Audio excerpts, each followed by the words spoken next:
If you've just upgraded to a new phone or need to play eFootball 2025 on another device, don't worry, your progress, players, and items can all be safely transferred.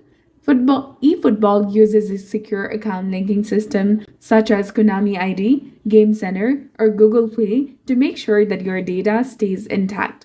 By linking your account before switching devices, you can seamlessly continue your journey without losing your hard-earned team. So first, go ahead and tap on the three lines in the top right corner of your screen.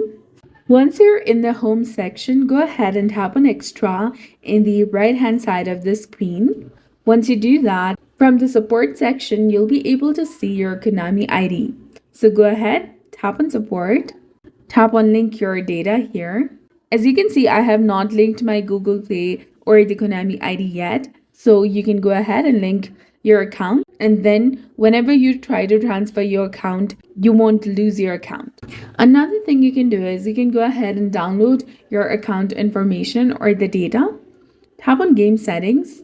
From here, tap on download data option that is below audio, and then tap on download stadium data.